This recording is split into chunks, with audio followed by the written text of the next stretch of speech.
Let's Chat Property, episode number 3. Welcome to Property Chat with Pete. Today I'll be talking a bit about equity. I don't know if you've ever heard the saying, asset rich but cash poor. And today I'll be talking a bit more about that.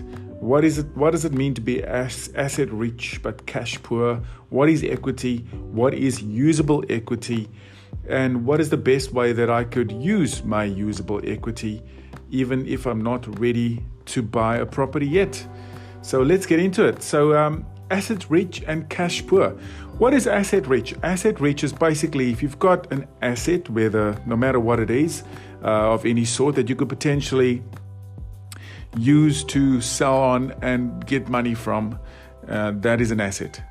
But if you're in an asset, for example, a home that you don't necessarily want to sell, and it's got a huge value to it, but you've got no money in the bank, that means you're asset rich but cash poor.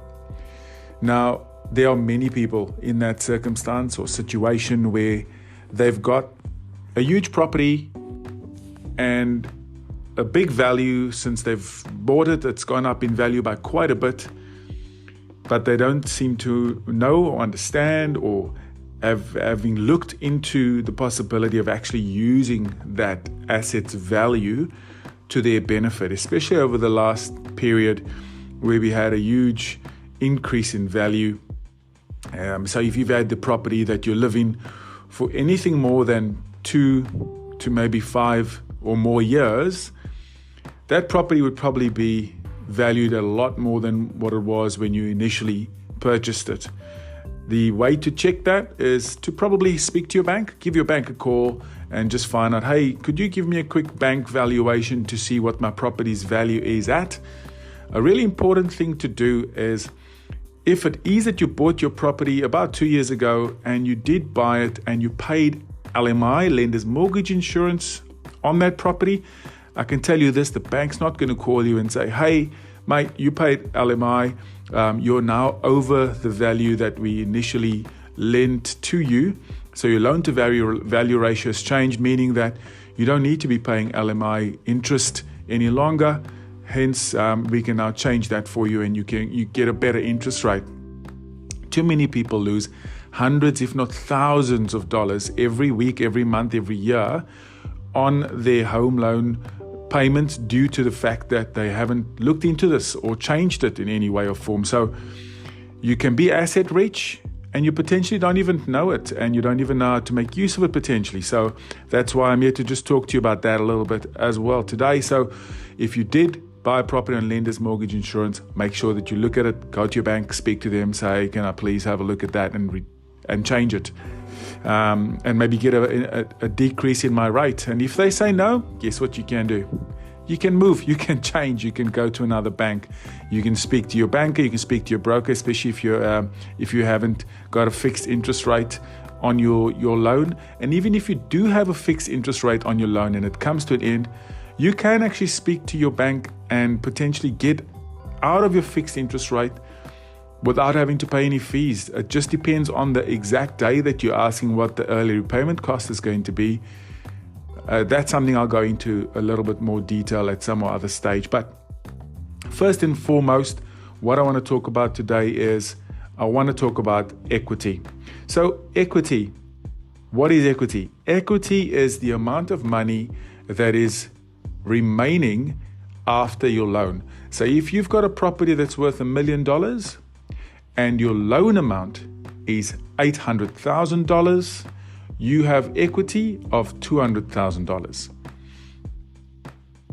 And equity means, depending on your bank and depending on your situation, equity, depending on how much equity you have, equity is what you could potentially use to put down a deposit on another property and start building your property portfolio. Now, most, if not all banks, they have a minimum requirement from you to have a 20% deposit or 20% amount of value sitting in there that is cash that you've put into it, money that you've put into actually purchasing that property. So if the property is worth $1 million, you've given them $200,000 or if you've given them a 5% deposit, at the stage at which you come to the 20% of the value, that's when you can start negotiating better in terms of getting a better interest rate. Okay, so the equity part, we understand that now. Moving on from equity, let's talk about usable equity. Now, what is usable equity? Usable equity is when you have already finished, or you've gotten to the point where you've gone over the 20% threshold. All right, so again, we come back to, if it's $1 million, great. You've got $1 million property, or a property is worth $1 million. Now we need to look at the loan. If your loan is, let's say, $500,000, that means your loan to value ratio is 50%, which means that the amount of money you've lent from the bank, or that you owe the bank, is $500,000. That's your loan. The value of the property is $1 million. That's your value. And the ratio to loan to ratio value is 50%. You'll hear bankers talk about that. You'll hear mortgage brokers talk about that. So the loan to value ratio there is 50%, which means that if the bank says, hey, we won't borrow you any more than 80% of your loan to value ratio, you now have $300,000 available to use as usable equity. That's $300,000 of usable equity. Point to note here is that you need to be able to service that usable equity. One of the ways you can service that is by buying an investment property. Great thing about an investment property is, if you buy an investment property, or you go to look at buying an investment property, you can actually go and get a rental or a rental appraisal from the actual property agent, or the consultant, or the property manager for the property you're looking to buy, and go back to the bank and say, I'm looking to buy this property. I've got $300,000 worth of equity sitting there. The property is going to be paying me X amount per month or per week, or however it is that you've arranged it in terms of the rent that you'll be getting from the property. That will easily cover the repayments potentially, and the bank will then look at it. If it's a favorable area, if you are able to afford it, if there's any issues that come about from the actual property not being filled at any stage, perhaps you can even speak to the property management team and get an agreement with them to guarantee the rent.